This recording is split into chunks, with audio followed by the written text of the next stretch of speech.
Hello, everybody. Welcome to this Toxic Talk.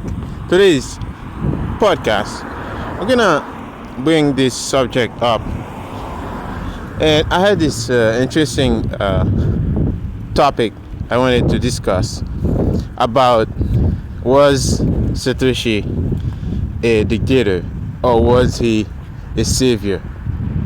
So, like I'm just walking on the street early morning, exercising as well. Now, and this strange thought, like thinking, came up. So now let's talk. Satoshi came. This group of people, they basically say, "Hey, we want to introduce this new monetary system, which is a better way to." Like, they just wanted to solve a fundamental problem. This is about the double spend problem. It's a well-known problem, and it's because this is not being solved, it's causing so much damage to people. So many people are getting are taking advantage of. So he came up, he said, "Hey, this is a solution." Now, you may say, okay, how can somebody come up and say, "Hey, this is 21 million coin, and nobody can put more of it, and this is the rules. Either you accept it or you get out," right? You would say, "Oh, this is like a really firm and really strong position, because you don't leave any space for anybody else to argue with you. You just set this to the world, say, hey, this is it, this is the rule, that's it." So would you say, is that a dictatorship move, or is it more of a protective move? Or, like, you would say, okay, is that more of a freedom move? Here's the way I look at it. Okay, that's just my opinion. The way I see it is, it's simply a tool, right? So you should say, hey, this is a tool. You can use that to protect yourself.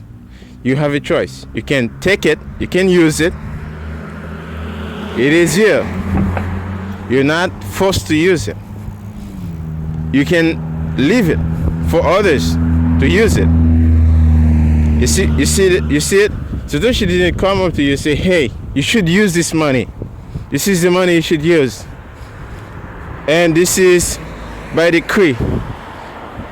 And if you don't use it, you will go to jail." Satoshi never said that, and I don't think any Bitcoiner or any country should do the same, should do this action of saying, hey, you should use it, you should take it. And I don't think anybody should do that. Currently, nobody is doing that. Even in El Salvador, I was there a few months ago. Nobody's forced to use it. You can use it. It's a tool. You want to use it against inflation? It's up to you. You like your fiat currencies? It's up to you, right? So it's a tool. Satoshi give us another option of how to protect ourselves against inflation when imprinting. So the argument, the thought I had, I wanted to discuss, was that a dictatorship, in my opinion, this is not.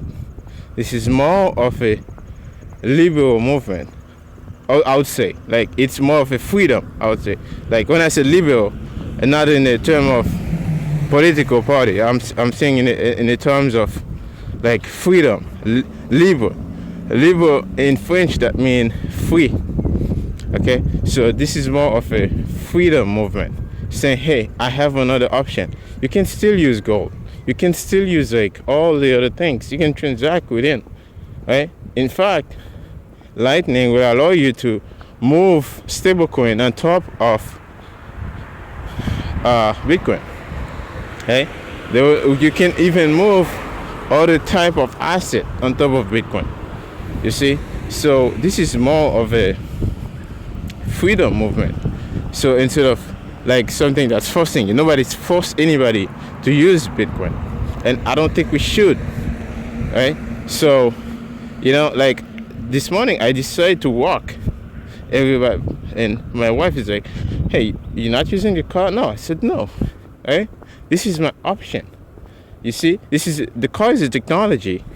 It would get me where I want to go faster and quicker. But I decided to walk. Right? The inventor of the car came up to me and say, "Why did you walk today? You should use my invention." No, don't have to. I decided to walk. This is the same thing with Bitcoin. It's just an invention. It's just a new technology. You can use it in your advantage, or you don't. See, nobody should be forced to use it. So this is my take on this. And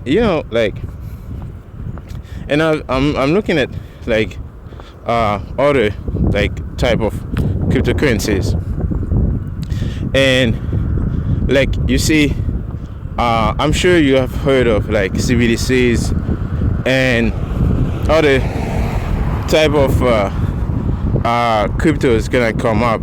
You have all those proof of stakes coins. And my take on this, right? Just to have a little bit of an extension on this talk today. Why I describe proof of stake as like toy cars, and proof of work is a real truck on the road, in action and moving real stuff. Because proof of work, as I said in the beginning of this talk, is the one that solved the fundamental problem of double spend. Right? And this cannot be solved twice. This is the only thing somebody have to know. Like if you first come into Bitcoin, you have to understand that you cannot solve the double spend problem twice. Right? You can either improve on top of it, right? Or that's it. You can't reinvent it. You cannot destroy it. You see, this is the what it is. Bitcoin is basically immortal. It's immortal. It's indestructible. Because anytime you try to attack it, you make it stronger. You see, so this is the reality here, and you try to copy it, right? You will, when you copy it, you give, instead of devaluing it, you give it another like argument to say how good it is, because your copy will feel so bad. People will realize nobody can copy this thing, so this is it. You see, all the other copies, all the other proof of stake of out there, why I feel like they are doing something wrong, and they can't really do better than Bitcoin, is because the Bitcoin technology is improving all the time, and everybody is free to go and improve on top of it. And anybody who get this thing have the incentive to build on top without permission. Right. So this is what I see. You see. So so this was my toxic talk for today. I hope you guys enjoy. If you like, comment, subscribe, share, and please support me with some stats. I got the link below, the address for Lightning, and you can also use my fountain address or any other link below if you want to support me to get me going. I love doing this for you guys, and if you like, yes, show me some love, and I will see you again. This was by cover.